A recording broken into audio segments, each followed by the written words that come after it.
Hi, everybody. Can I just say hi? Like, this is the first time in 2.5 years that I've stood here and you've been there. And I just want to say it's great.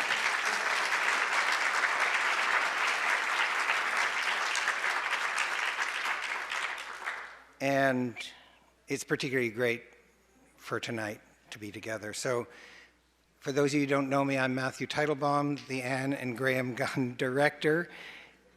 Okay, the Anne and Graham Gunn Director, clap,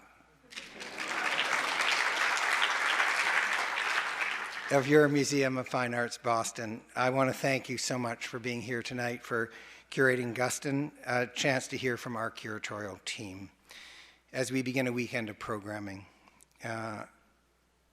I want to welcome all of the exhibition lenders, sponsors, collaborators. Many of you are here. Colleagues from our partner institutions and neighboring institutions here in Boston. Many of you are here. MFA staff, trustees, and member of the Art of the Americas Curator Circle.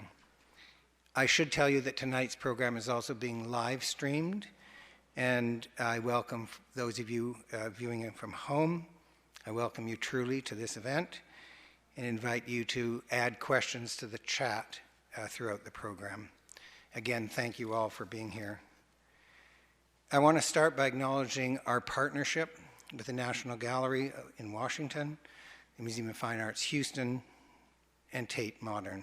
And I'm pleased to say that Allison Green, Mike Wellen, Kaywin Feldman, and Harry Cooper, four extraordinary colleagues, are here with us tonight. Welcome to all of you.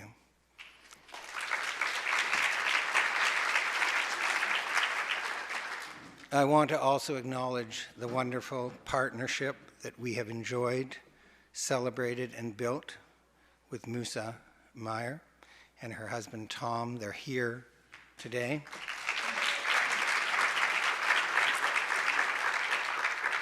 I want to acknowledge publicly our friendship and our partnership that has made this exhibition possible. The planning and execution of this exhibition has been, to say the least, unique in many ways.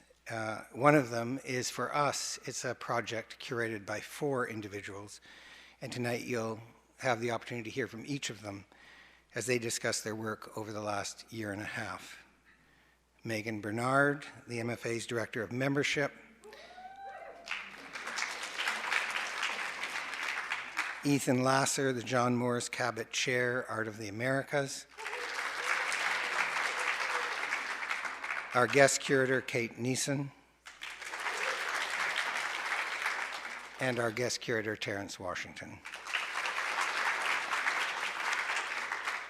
Philip Guston Now is sponsored in its presentation at the MFA by the Ford Foundation and is generously supported by Musa and Tom Mayer and the Guston Foundation, the Carl and Ruth Shapiro Family Foundation, the Baflin Foundation, the Terra Foundation for American Art, Liz Tarlow and Steve Kay, Marilyn and Charlie Bailey, Martin S. and Wendy Tarlow Kaplan, Phil Lind, Michael Nesbitt, and an anonymous donor. And I want to thank all of them for believing in this project.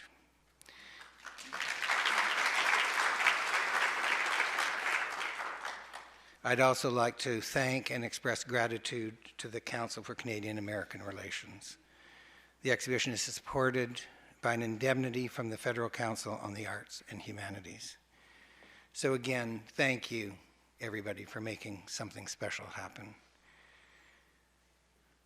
I want to say that I'm a museum director that never wanted to be the director of a museum on a hill, real or figuratively. I wanted a museum to be part of its neighborhood, part of its community, part of its place of experience. I'm propelled by thinking about the great artist Bob Rauschenberg when he talked about art, that his work existed in the gap between art and life. And I often think my work as a museum director operates in the gap between an encyclopedia and the front page of the newspaper. I think a museum is connected to a messy, contingent, unexpected world, and I welcome that. For me, I ask the question, is a museum a refuge or a mirror? And I say it's both. But in impact, I believe it's a mirror that helps us see the world a bit differently, with us implicated in it.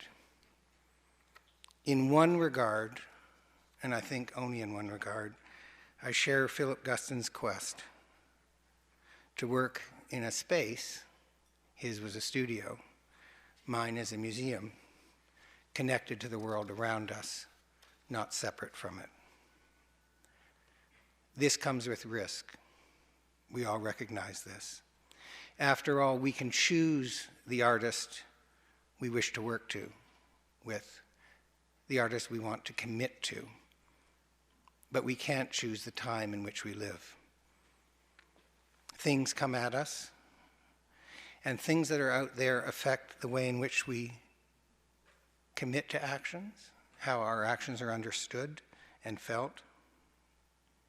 And I want to say about our MFA that we are a learning institution. We take risks. We try to do things differently. I believe we are self-aware. I think we're constantly testing assumptions. And I believe as an institution we give our audiences tools to think about the world differently. We've done this with Philip Guston Now, and we will continue to do so. To understand the world through the experience of others, to find useful and generative ways to assert different forms of expertise. Kaywin and I walked through the exhibition earlier, and we started to talk to two guests. And we asked, what do you see? And they said, we're trying to figure out whether the gray is right out of the tube or whether it's mixed. And that is exactly what I was thinking, which is we actually have to get to gray by mixing things. We actually have to move away from the extremes to figure out the messy middle. By the way, I'm pretty sure, but I'm going to ask Musa later, that the gray is mixed. It doesn't come out of a tube. Okay? I think I've got it. Let me just say that the gray interests me, and how extremes come together to create a new future interests me. And to share their journey, their experience, and what they found, I welcome Megan, Ethan, Kate, and Terence.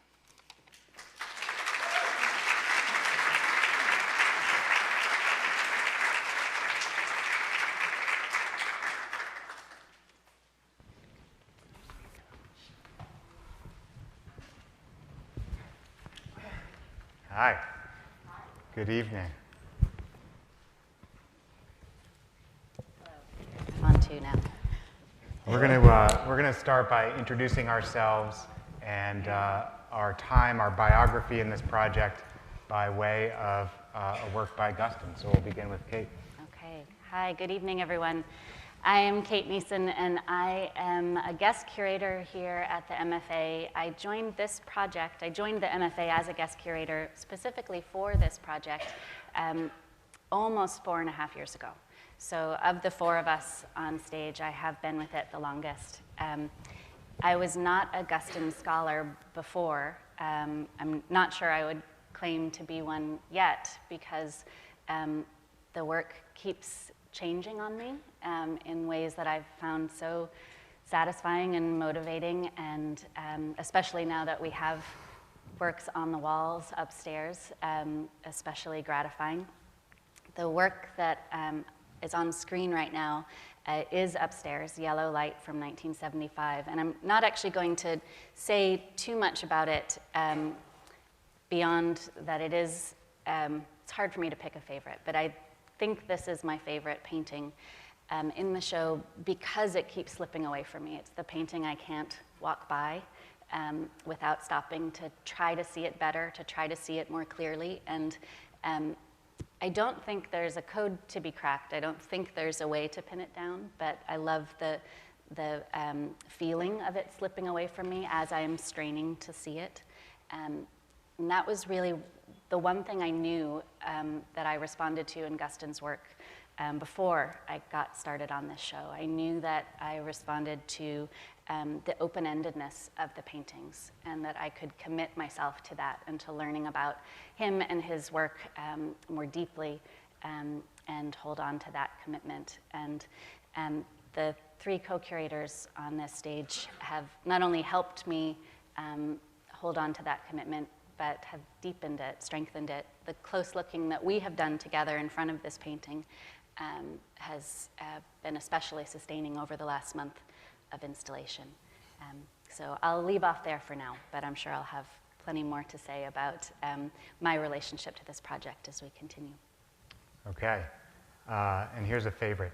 I joined the project second in December of 2020, and Kate very generously welcomed me in. And this is one of the great works upstairs. Many of you will know it, Painting, Smoking, Eating of 1973. And at the time, it was really what I knew of Guston. I knew it because it is the cover of the catalog, and which I leafed through with great interest, not knowing I'd be part of this journey. And it has since become, one of my, a painting that just brings me great joy when I see it upstairs. We see the painter Guston, lima bean head, in bed, smoking. He's got, well, we've had lots of debates about what's on the plate, French fries, butter sticks, maybe a steak in the middle. He has other motifs that we'll see throughout the show, the light bulb, the draw cord of the shade, and behind him is this pile of shoes, which is very close to some of the paintings in the show of shoes, but seems here more like a dream cloud like you'd see in a comic strip. So we think about it, and by the way, the best thing about Guston, as Kate alludes, is you always see something new. So Terence and I were just up there admiring for the first time the brush strokes in the shoes, the kind of Abex thick brush strokes, these luscious pinks and reds in the shoes, which I hadn't even seen before. It's really, we started talking about it as a painting about painting, a painting that is part of this history, this trajectory of painters at the easel, of Rembrandt at the easel, and yet for Guston, it's thinking about painting. It's lying sleepless at night thinking about the next work in this relentless decade of the 70s. And so this is what and by the way, the sleepless night is something I think the four of us have become familiar with too, as anyone who's worked on this project. So I was thinking about this painting in December of 2020 when when Matthew called me to get involved. And I was skeptical at the time. I knew so much had been written about Guston and many of these brilliant people are in this room. There have been shows about him. I didn't know what more there was to say. I was skeptical because there had been a small kerfluffle around the show that I heard about. But I was, Matthew, the invitation piqued my interest too, to work with one of the great artists, to work with Kate, to work on a personal note as a Jewish curator on a Jewish artist, an artist born Philip Goldstein, an artist born Jewish who faced anti-Semitism, who made work about the Holocaust, and that isn't something I've done before. And maybe my interest was piqued most because I felt that in this project I could kind of tap in to this energy that I felt flashing around the MFA about opening up curatorial practice to collaborations, to people from outside of the curatorial ranks. And so on that phone call, because I know as a curator here you have to learn to negotiate, I said to Matthew I would do it, I would join, but there was one important condition. And the condition was that I had heard online a critic, an art historian, speak about Guston in the MFA and the postponement, and I would do it if he joined too, if we could engage him too. And here he is. He didn't tell me that. My name's Terence Washington. In November of 2020, I was maybe about 6 months after leaving the National Gallery of Art for another position at an artist residency in New Haven.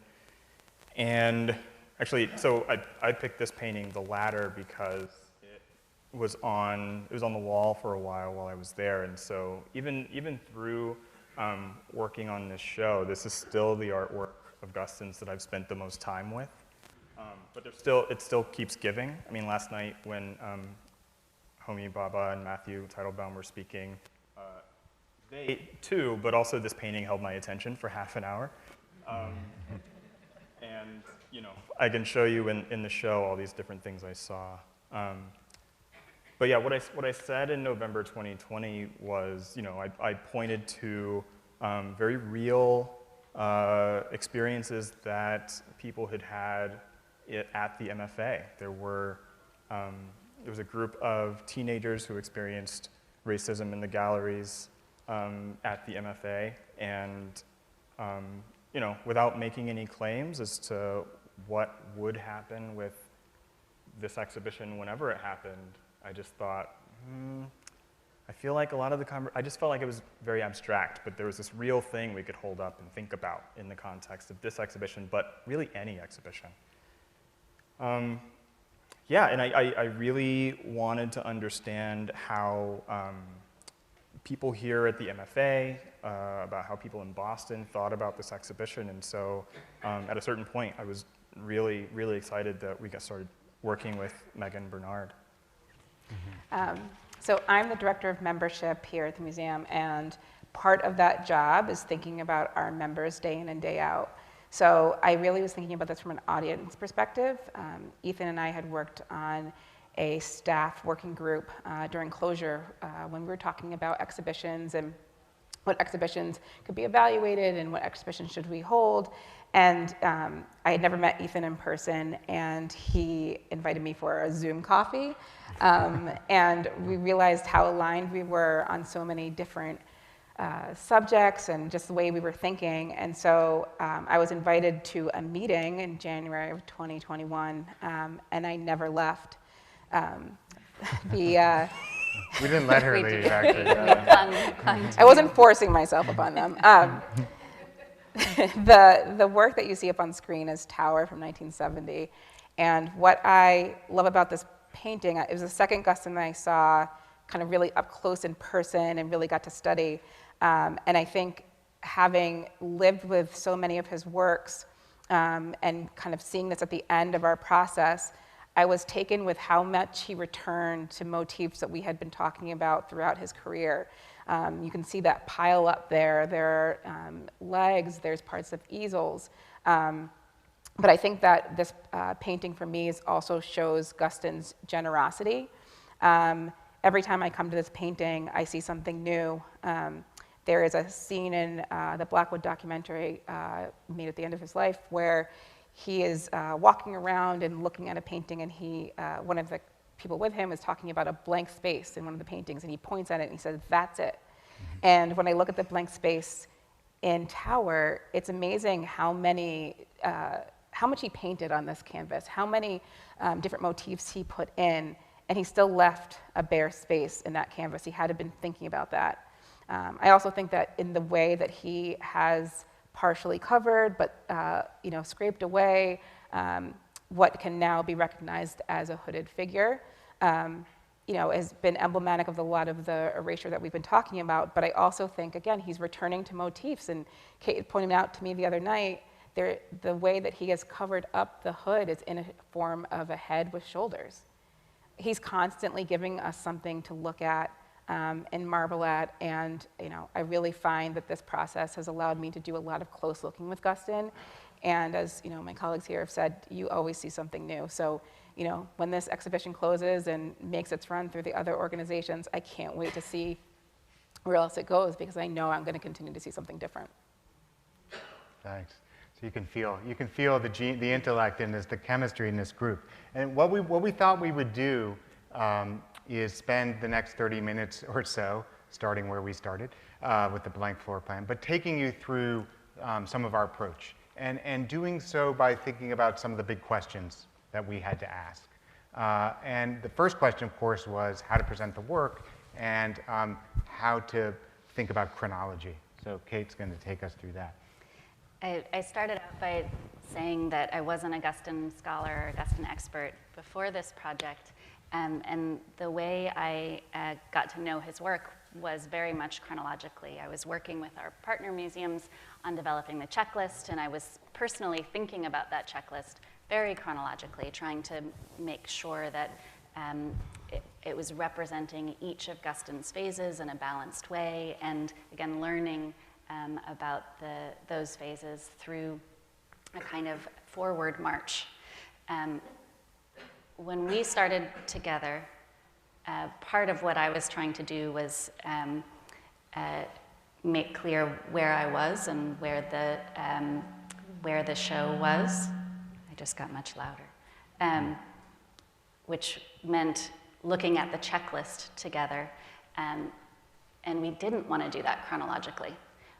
We wanted to see what else, what other ways we could fill this long, skinny box of a space, which is why we have it on screen. And I'll keep it on screen for one more moment, because the thing that I had gleaned from a chronological progression through Guston's work over the previous couple of years was that even when you move chronologically through his work, you're feeling and seeing circles and feedback loops. And it was that kind of circling and looping that I felt most compelled by, but I didn't know how to turn this box into a circle, which was essentially the first conceptual task I think we set ourselves.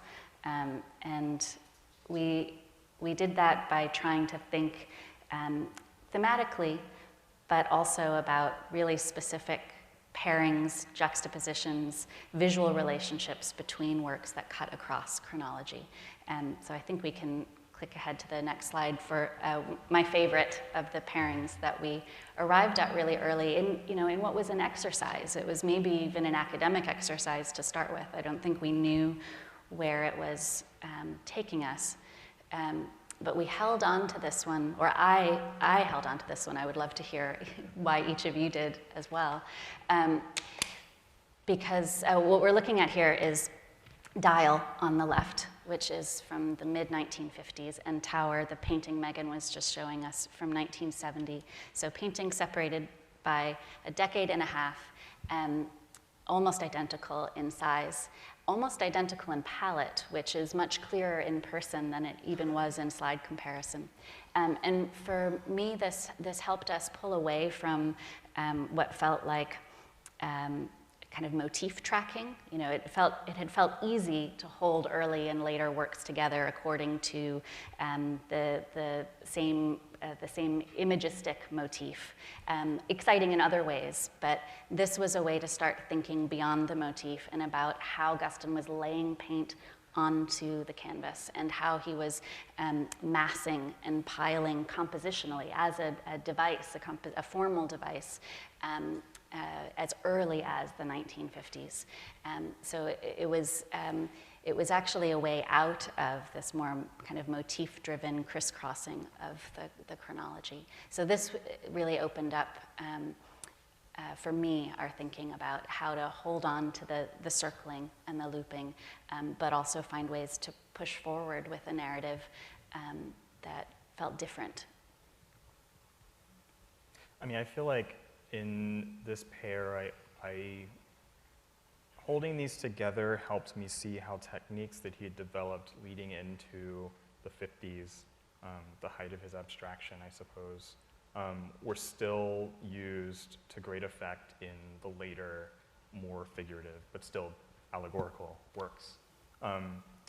And yeah, I think in Dial, as in other works, you see through sort of piling on of paint that Kate described, and also scraping away and juxtapositions of different colors. You get plays of space, illusionistic space, surface, sublayers, that kind of thing, and all of that is available also in Tower and in many other works, but there's a way that viewing the abstract works helps me see the other figurative works in a new way, in a way that, yeah, just sort of cuts through, wanting it to make a certain sort of sense, to reminding me that it's also a bunch of paint on a canvas applied in an amazing, just transfixing way. I think the other remarkable thing that this comparison brings up in others where we scrambled chronology is that the palette stays really tight. So you can see the greens, the oranges, the pinks are essentially translating from one moment to the next. And then I think about that hood that Megan pointed out in the lower right corner, the kind of underlayer, and it makes you wonder about the layers on the left too, all the layers of paint and what's beneath them. I mean, I look at this pairing and I think how accessible it is. I think about what we've all said, and if you had heard none of this and you didn't know Guston and someone just placed you next to Dial and Tower, you could arrive at that, the close looking that you're doing, the way that you attend to the colors. Guston is, again, generous in that way, and I think the way that we have paired this is that giving people, no matter how much you know of Guston or how little you know of Guston, a way into who he was as a painter, and the ability for him to create this linear line throughout all of his stages of his career. So I just really enjoy the accessibility, which needed none of our didactics to arrive at the same place that we're at together as a group. Yeah, we hope you can just go through this visually, this show visually. I think alone. you could. Yeah. I guess I should say that while we were looking really closely and thinking about chronology and achronology through the works, we were talking about it a bit more conceptually too, right? That, the postponement heightened the now of our exhibition title. So we were talking a lot about how to move through this show from the earliest painting, 1930, all the way to whatever now might mean at the time of our opening. And again, not only in a kind of linear clock time sense, but how can we move through historical time, studio time, museum time, which is a whole other animal. The way that time operated for Guston and in his paintings, in this circling, looping, sometimes backwards moving, sometimes forward leaping way, I think helped me reckon with the other temporalities at stake for us, and helped me hold on to precisely what you're saying, Megan. The visuality of these moments was grounding when I also found myself wanting and needing to think so much more abstractly about how these paintings were living in time, had lived in time, and were going to be presented in a really specific moment in time here. In time, one way we tried to layer that in, well, I suppose one thing you see immediately when you stand in front of these is the time of the making. We've talked a lot about the physicality of actually creating these works, and you see the time of the body. But we've also layered in time in a different way through the timelines that you'll see in each gallery. And that brings up the matter of context, which was another big question for us. How do we bring in, we knew that Guston was a painter who is taking in images and ideas in current events in his time. And we thought we'd talk to you about how we brought those into the exhibition. Yeah, I think a question we got, because each of us I know asked family members and friends who were not art historians or even necessarily museum goers. We asked them, we showed them pictures, we sort of presented maybe a sketch of what we were going into and thinking about this show, and a question we got was, okay, but why did he make these hood paintings? And I mean, I don't know. He had different answers at different points of his life. He, I think, like many people, was coming to understand them even as he made them and after. And one thing we tried to do was just sort of say, maybe these are some inputs that happened that came out in artworks later. without ever really claiming, like this meant that. And so in this case, we're looking at a drawing up top in brush and ink from 1946, which Philip Guston made directly after, 1946 came after 1945, as we all know, when Guston was teaching at Washington University in St. Louis, and there he very likely saw an exhibition created by the journalist Joseph Pulitzer Jr., I believe, where after having a tour with other journalists, with Congress people, of liberated concentration camps in Europe, Pulitzer had people take a lot of photographs, and then he did 2 major exhibitions, one in Library of Congress in DC and one in St. Louis, and he showed massive photographs of Holocaust victims, piles and piles of bodies, larger than life size. And so in this case, we have a book that Pulitzer published, A Letter to the American People. When he came back from Europe, he said, people need to see these. And so he was trying to get them out as much as possible. And we have a reproduction of a page from that book showing people filing past these giant photographs of bodies. And we put this in a box where people could choose to look at it or not. And we realized that we wanted to take very seriously what it means to look at certain images.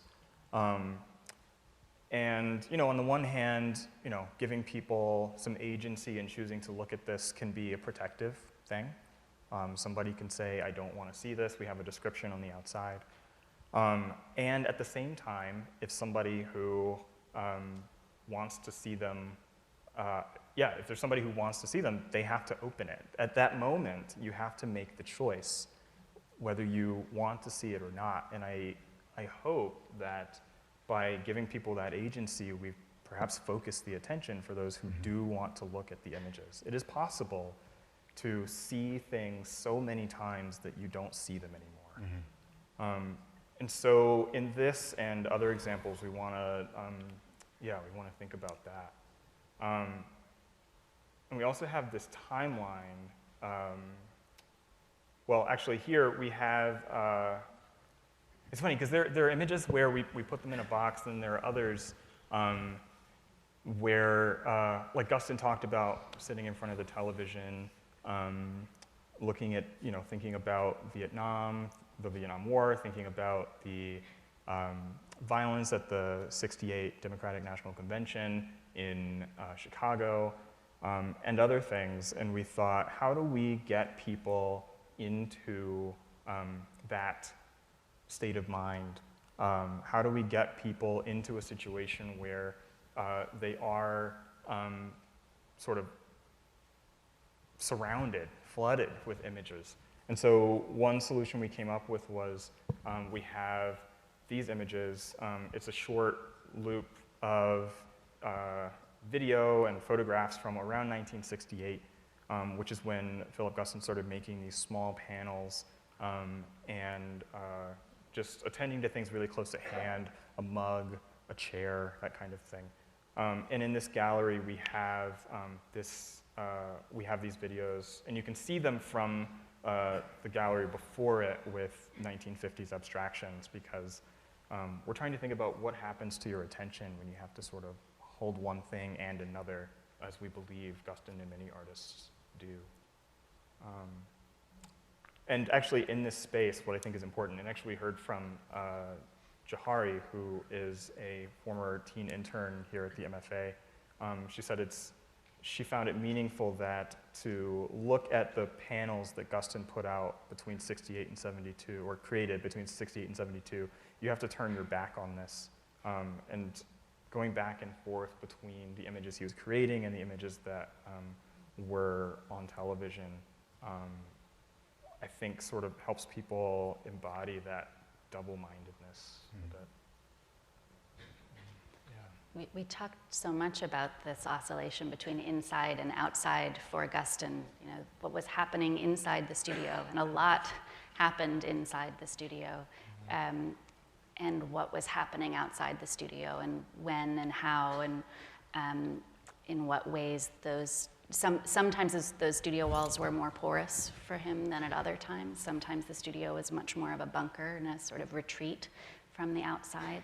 But there was always this kind of oscillation. And in listening to you just now, Terence, I feel like some of that is enacted in the vitrines that you can open or close, what's inside and how what's inside interacts with what's outside. And then here, this stream that is not tucked away. In fact, it sort of bleeds into other spaces. So I think we were feeling our way with those oscillations and those boundaries, and trying to figure them out within a museum space where inside and outside has other implications too. Right. Go ahead. Oh, good. I think that this is kind of where Guston meets the now, because I think I do this all the time. I come home from work and I turn on the news, or I listen to a podcast, and I'm constantly being flooded with current events. And there is a lot of images and words and ideas that are constantly being put into my head, and I don't know how they're going to come out. For Guston, you see that process of him, the intake, the output.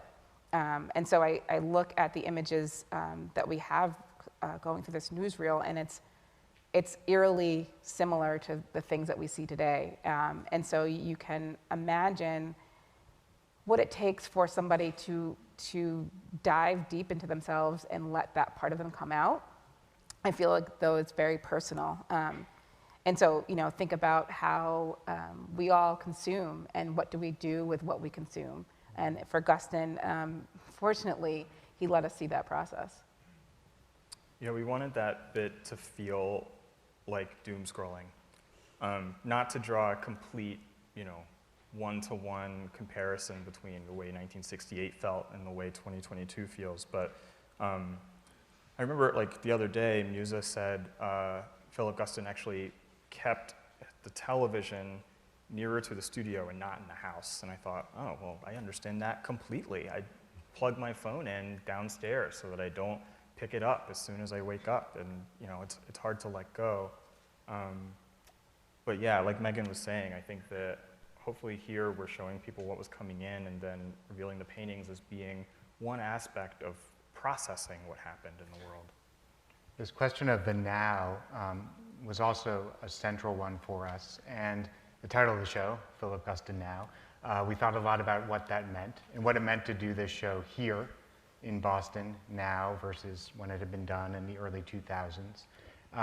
It was a question we grappled with. I think when the show started, the idea was to think about how many contemporary artists now are thinking about Guston's work, and of course that's still true. Their voices are everywhere in the show, and you should go through with our podcast to hear them, and thanks to all of you who are here.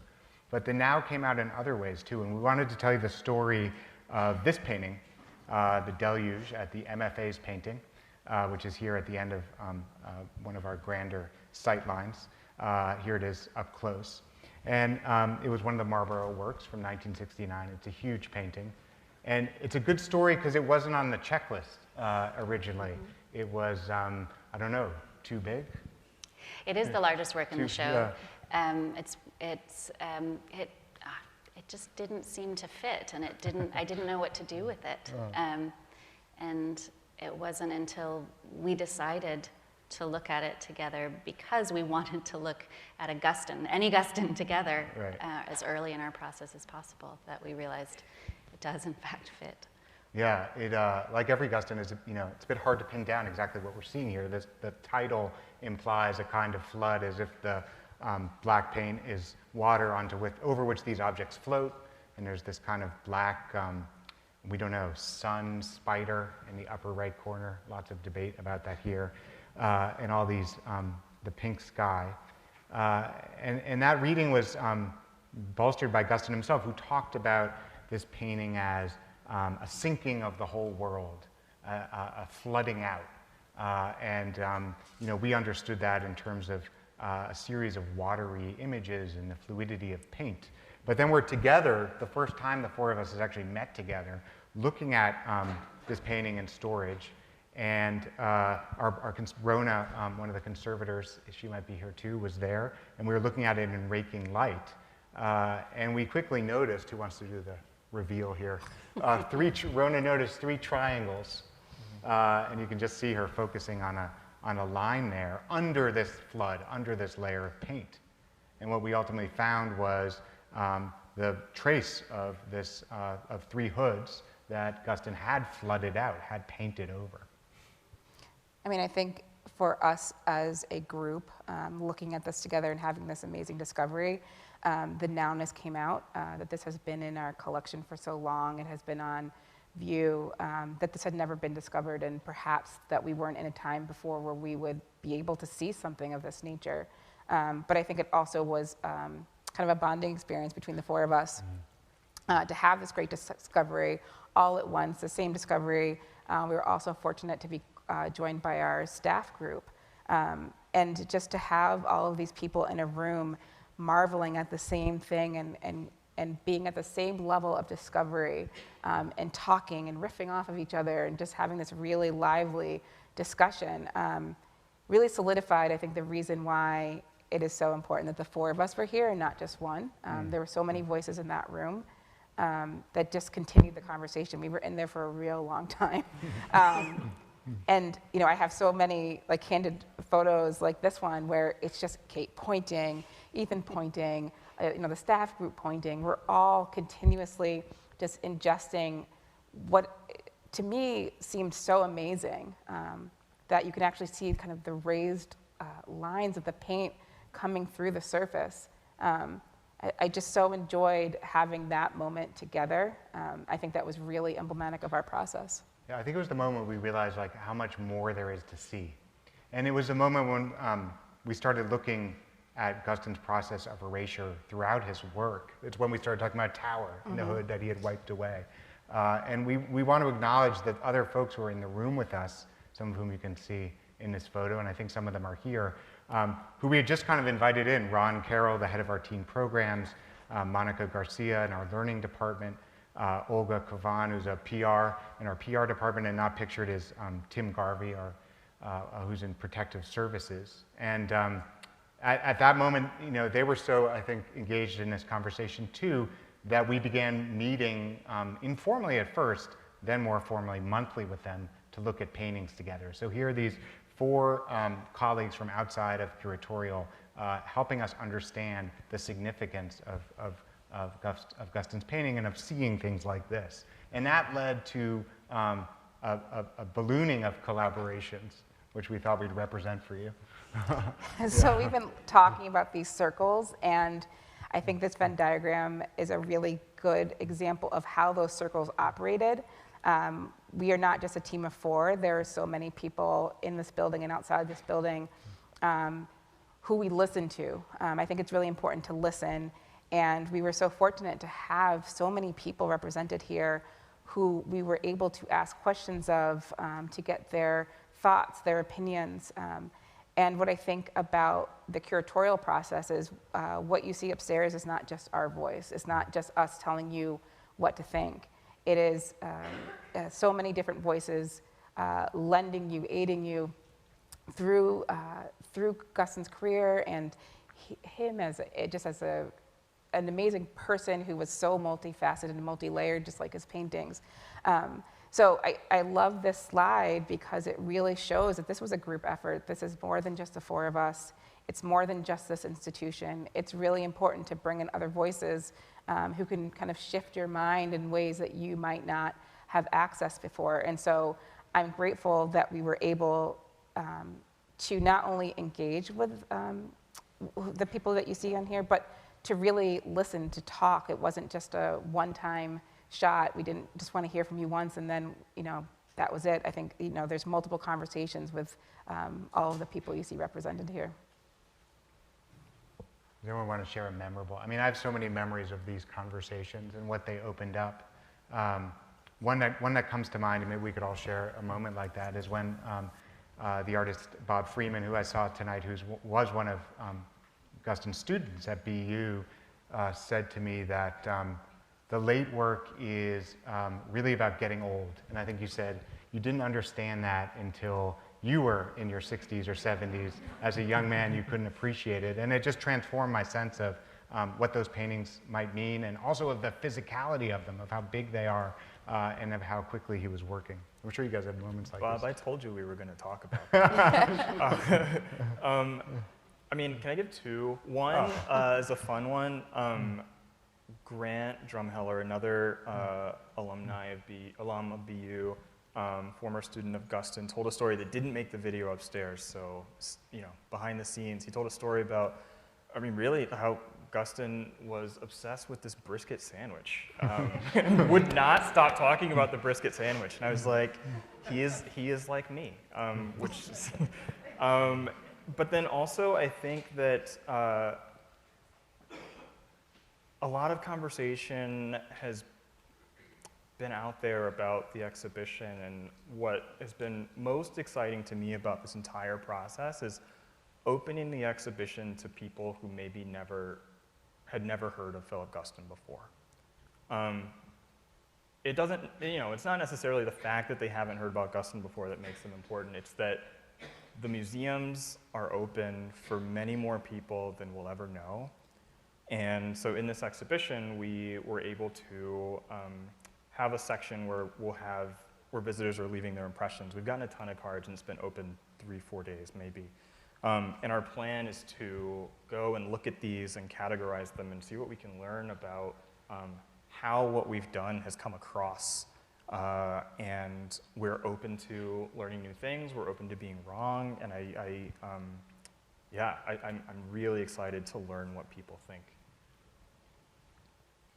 I really enjoyed seeing people that I work with, I've been working with for almost a decade, in their element. I think what this process showed me through Guston is how dedicated a staff we have here at the MFA.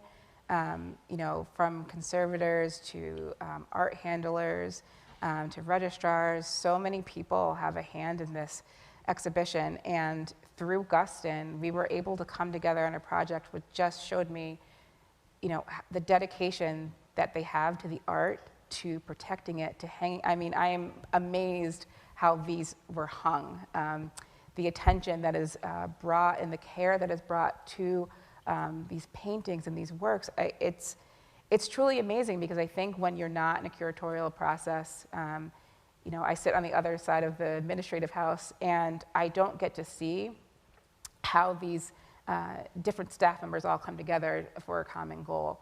And being on this side, I have really come to appreciate the conviction and the dedication that staff have had to Guston and to the other works that are hanging in this museum.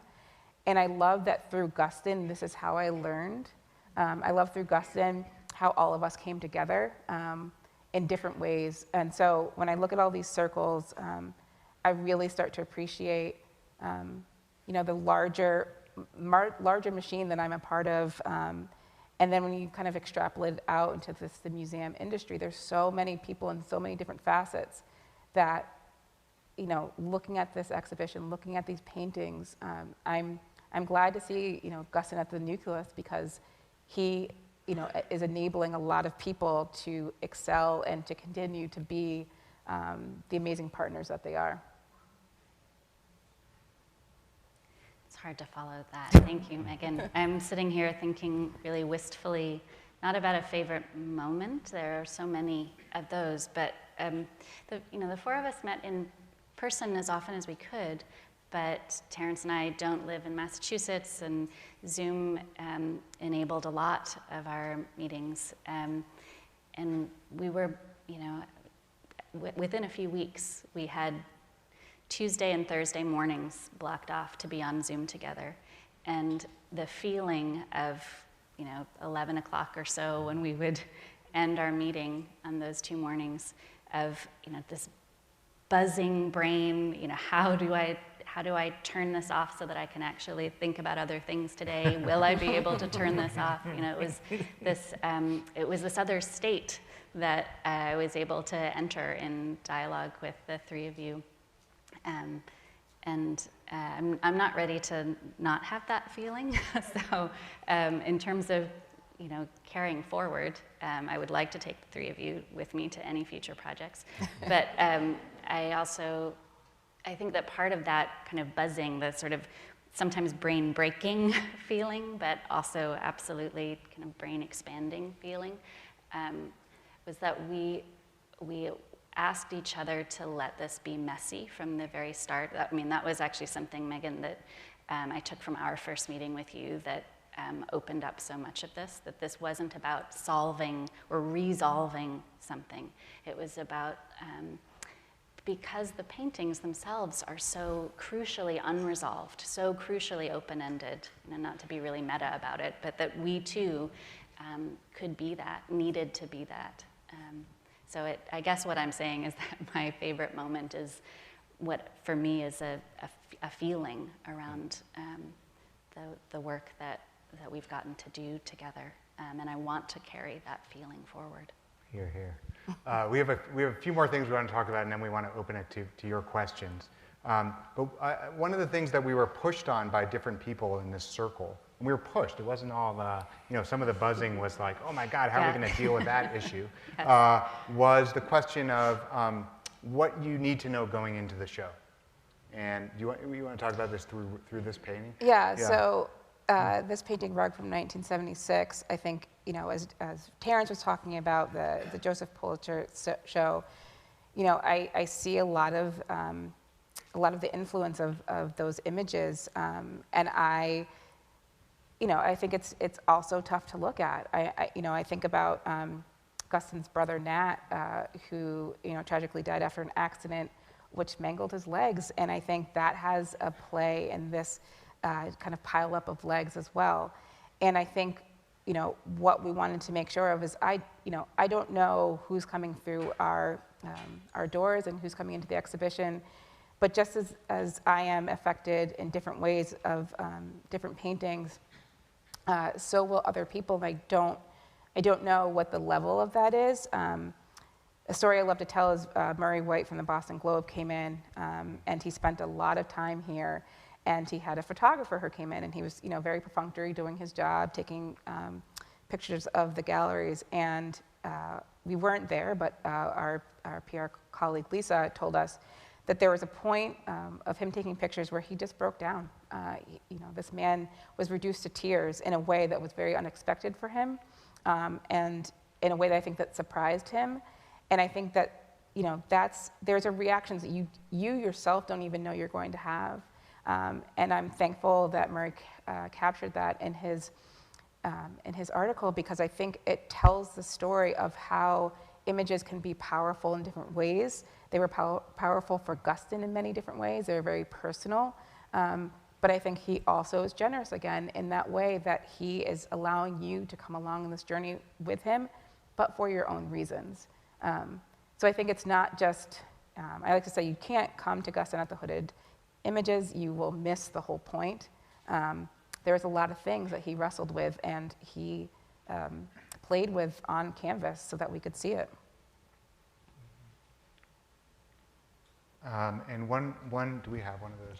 Yeah, one part of our one part of the circle, one part of our show's conversations was a conversation with a mental health professional named Ginger Klee.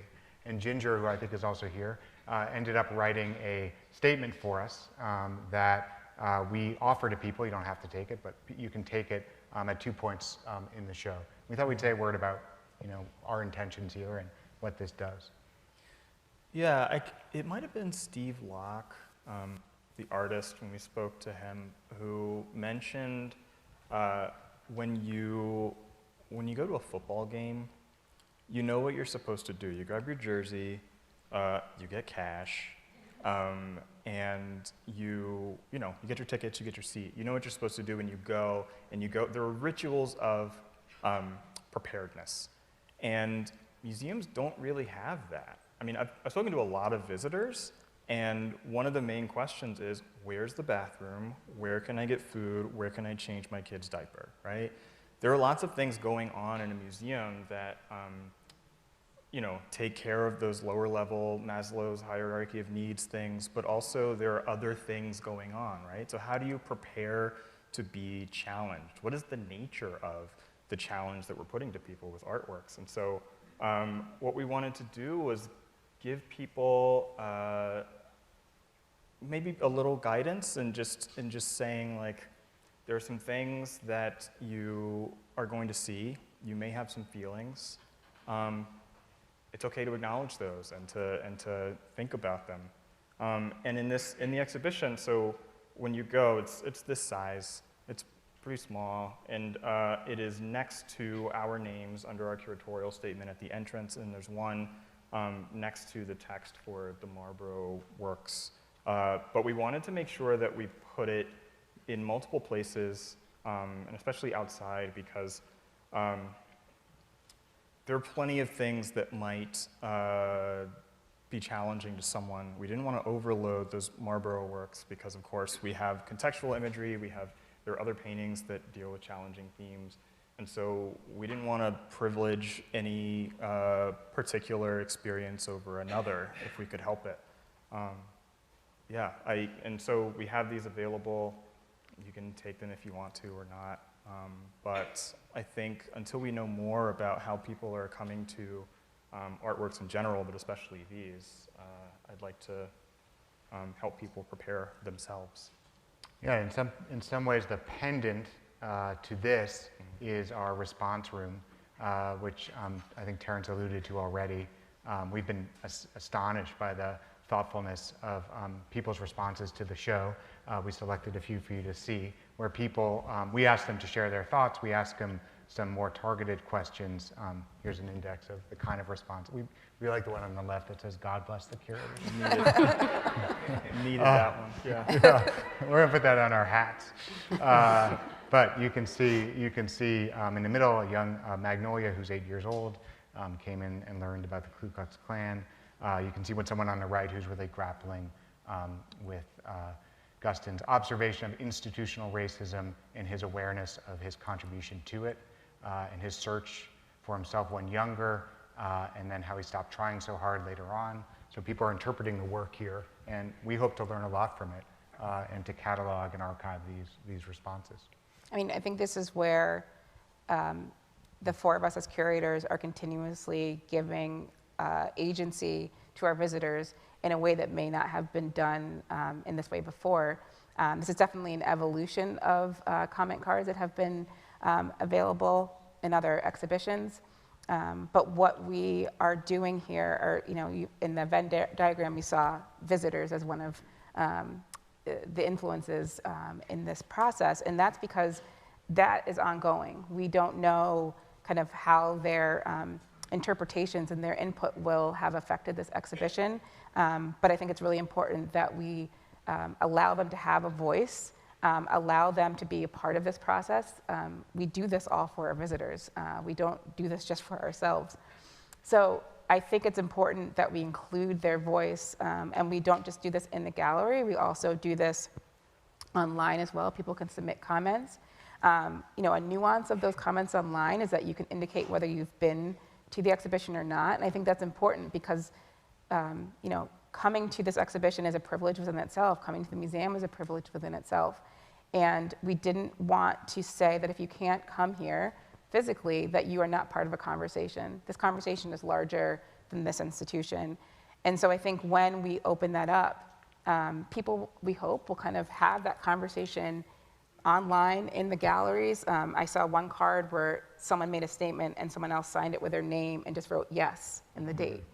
So there's kind of a co-signing, a coalescing of similar thoughts or maybe dissenting thoughts. But I think the really important part is after this exhibition closes, the impact is going to carry on through our visitors and how their voice has impacted not only the curatorial statement, but what kind of exhibitions we have. I think it's really important to get their feedback.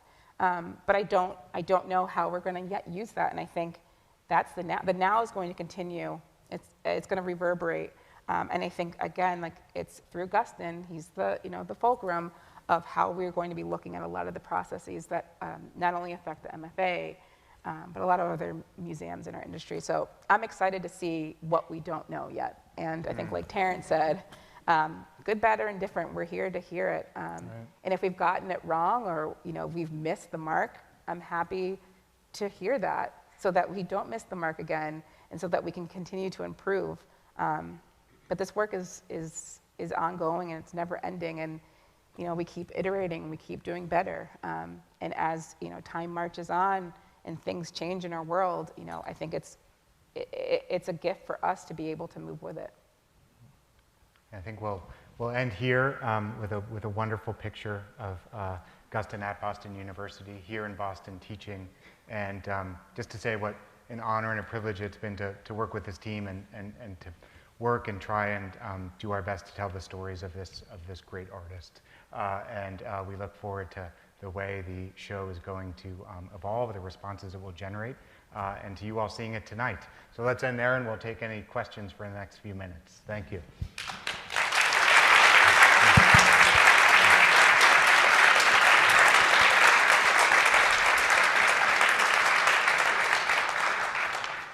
So we have mics on either side of the room. We're going to start off with a question that came in from the live stream. So somebody watching, they started off, I have to say this part, that they came this afternoon and said it's wonderful, deep, and generous.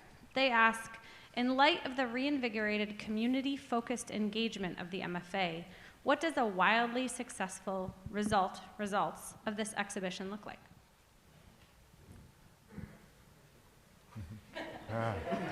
I really appreciate their optimism.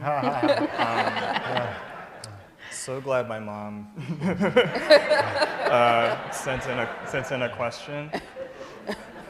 I think that I'm going to be measured here, and I'll say that I got into this exhibition realizing that I had a lot of questions that weren't being answered in the way this exhibition had been discussed after it was postponed. And I think that with the visitor comments, with the sort of enlarged circles of conversation, I hope to learn a lot.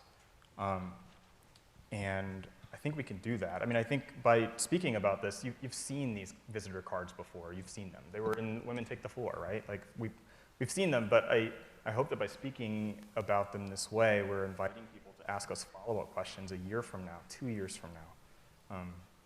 Yeah, I just want to learn. For me, look, I'm a new convert, a devotee of Guston. There are many long-time people who've known his work for many years. But for me, the answer to that question would be to get new generation and new audiences engaging with the paintings, with Guston's questions, with the struggles in the paintings, with the joy in the paintings on their own. And maybe the index of that will be that response wall, just teeming with responses as it is already. But for me, it's getting younger people, new to Guston's story, engaged in the work. Great. We'd love to open it up to anyone in this room that would like to ask a question. We have Simone on one side with a microphone, and I have a microphone, so raise your hand high, and I will come to you. I don't need a microphone, that's fine. Just as an artist draws upon their influences, as Guston did, you as curators, I'm curious, did you draw upon influences in your profession in terms of previous exhibitions or curatorial works that you brought to this show, because you're doing such a unique thing with engagement and engaging the public?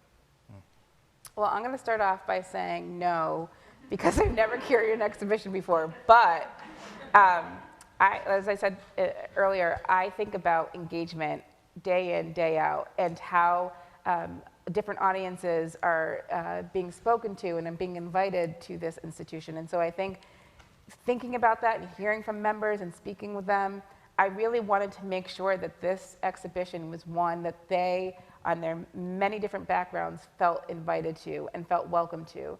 So while this is my first rodeo, I do say that the visitors, our members, are so important to the lifeblood of this organization that I thought about them in every step of the way. And as Ethan was saying, as we start to think about kind of the next generation of visitors and the next generation of staff here at the MFA, I hope that we're continuously opening up a new avenue so that those who are looking to go into curatorial, or those who are looking to go into conservation, those who are looking to go into art handling, there's so many avenues through which this exhibition allows them to enter, that I think that the impact that we will have both on how people view art, but how they view museums, hopefully will be expanded by this exhibition. I mean, the answer I feel moved to give is one that I suppose I've already given, which is that I was inspired constantly by the close looking we were able to do together, and the fact that I could see new things, you know, in a Zoom meeting on a screen with the three of you, meant that I felt we could carry that energy into the shape of the show. So I don't know how to be less corny than that, but I was inspired by these three co-curators. You know, I didn't have internal thought partners here before, and I'm a guest curator here. I didn't know this institution, and you know, Terence helped me hold on to, I think, the part of myself that is not of this institution. We are outside eyes and voices here, and Ethan and Megan grounded us internally in a way that I was really missing and continue to value. Great. Simone will come right, hold on one sec, Simone can come right down to you. Look on the other side, yep.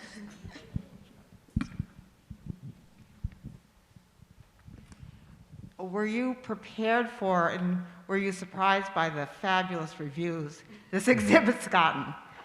Seriously. No. not prepared for, and you know, they're still coming in. We knew there was going to be a lot of conversation, and we're glad to have contributed to it. Yeah, I'm happy to kind of let this baby that we've been holding on to for so long out into the world, and I think it's really interesting to see how it's being received. So having kind of never been through this process before, I find that the reviews are really helpful for me to see, you know, how is our work impacting people, and I would say that there's a range of responses, and I think that's because there's a range of people who are looking at this with different eyes, and I think that's important for me to hold on to, is that, you know, we as a group, you know, really came together and aligned in so many ways, but there are so many, you know, people who are looking at this in their own way, and I think the unique way in which the reviews have been coming in has just been interesting to see how people talk about these works. I think we made a pretty bold move in this achronology, in this mixing in of early and late work, and it's very visual, and it's like an art history 101 slide where the comparison is so good that you don't even have to read, you don't even have to listen, you don't have to read our label, and it's nice to see that strategy is landing. Well, like, do it. Yeah, read them. Read them. We spent a lot of time. We worked hard on them, but we're trying to be unobtrusive also. Right. We have another question that came in through the live stream. Can you talk a little bit about what else the hooded images may represent other than beside the obvious? I think there was a point when I really wanted a gallery where we looked at the things that triangles do in Guston's work. Not just those, but sort of as a way of seeing how a shape can be pushed and molded into a thing that might mean something for Megan and it doesn't mean for me over the course of multiple years. And in the exhibition, there's a point where we're looking at drawings Guston made, some in charcoal, some in ink, where we see what he does with a line.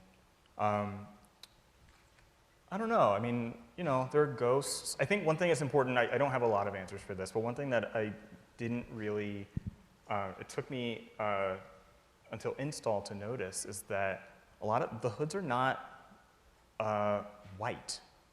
They have, like, there might be white paint over some black or something, but just as in all the work, he's picking up that underlayer and it's mixing with what's on top. And so, yes, they're white hoods, but they're also something more complex. We had a pretty interesting visitor last week who was remarking that the hoods really didn't feel like hoods to him. They felt like missile silos. And that, because one of the mysteries to me is what that stitching, the black stitching is about. And he was like, no, it's the rivets on a missile. So there's the metaphorical possibilities are open.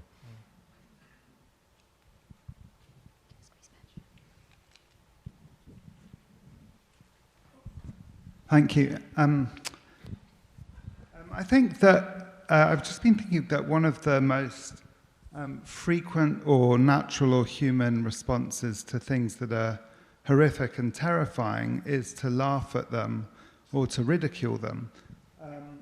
I was on the plane here, I saw Spike Lee's Black Klansman again, and he uses humor and ridicule so well in that film. And I think that's also what's happening in Guston's Marlborough Hoods.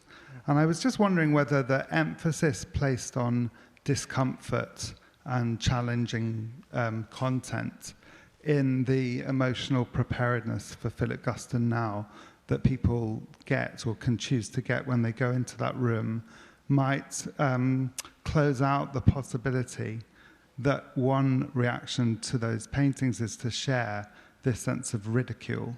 I was wondering what you felt about that and how a reaction of amusement, ridicule, is just as legitimate as a reaction of discomfort.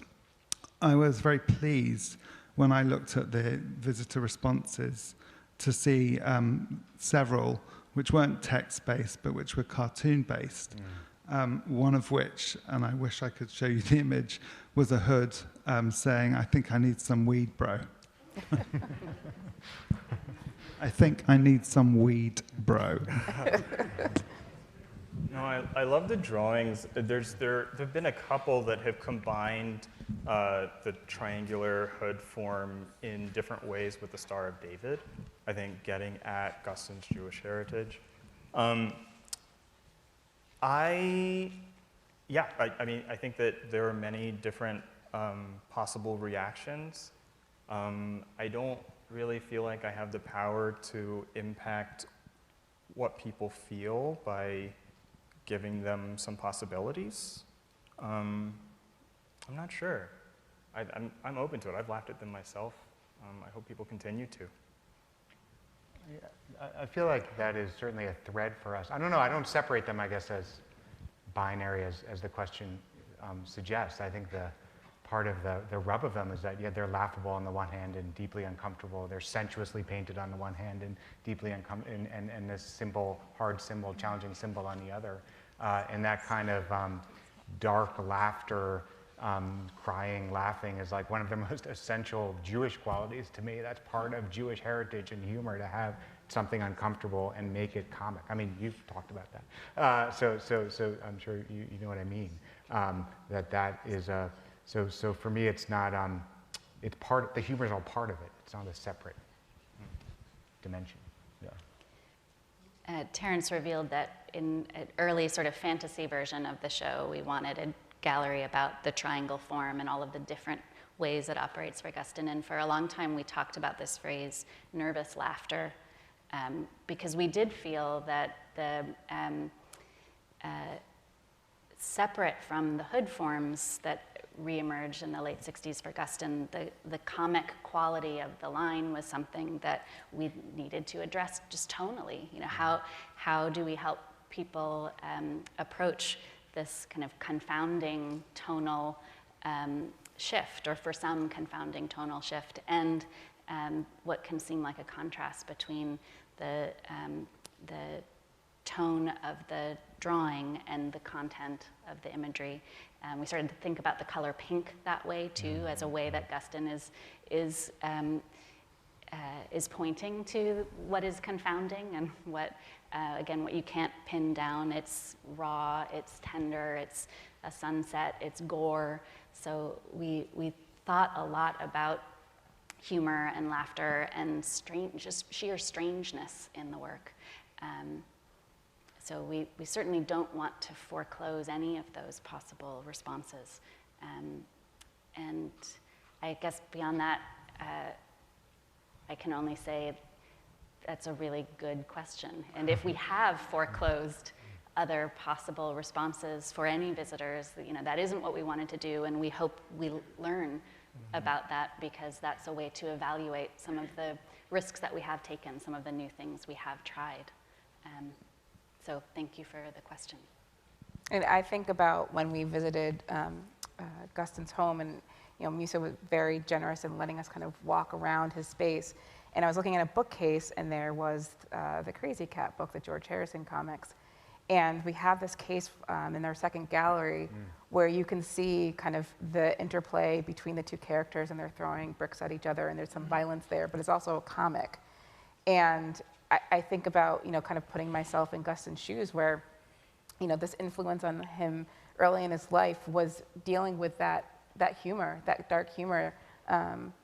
And, I think introducing that in the beginning of the exhibition hopefully will allow people different avenues into all the works that they're seeing. So it's not just a monolith of thought.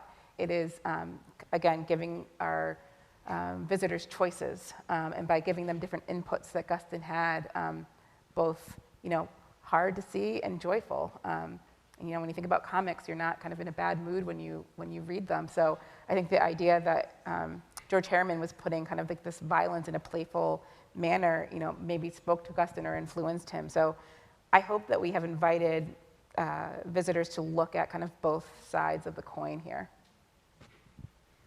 Okay, we're going to take one last question. Thank you. I'm not even sure it's a question, but in the spirit of dialogue, since it seems like so much of this conversation has been about inviting conversation, I just wanted to sort of reflect also on that previous question about the framing and sort of maybe giving more explicit framing about encountering the works. And I mean, it sort of made me think that the museum is always framing the way that we encounter work. And so there's something important about maybe sort of foregrounding that framing, right? And saying like, this is a conversation that we can have.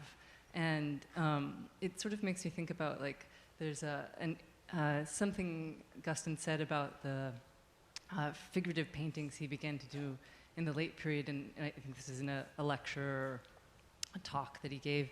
He said that he was thinking about how like someone like a mechanic would draw like a shoe or a sandwich or something, and that's kind of how he began to return to that sort of figurative mode of painting. And I think that I'm just sort of, there's like a sort of respect for the intelligence of sort of everyday things and everyday life and people from all sorts of different backgrounds that is really central to his work. And it seems like that's, there's kind of a democratic spirit there, and maybe a kind of invitation to see the complexity and depth of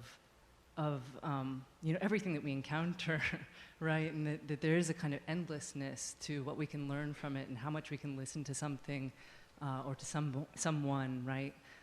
Or to a painting, how long we can look at it.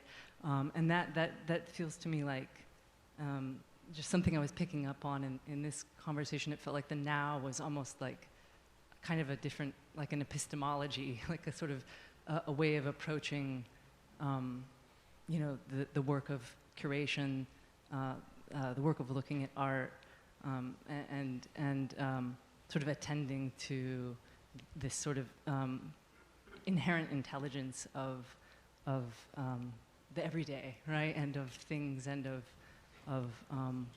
sort of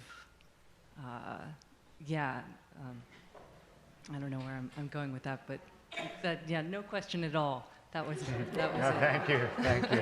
Thank you. Thank you. So, I guess we think in the same spirit in terms of the generosity is a word we often use of the work of Guston's paintings themselves.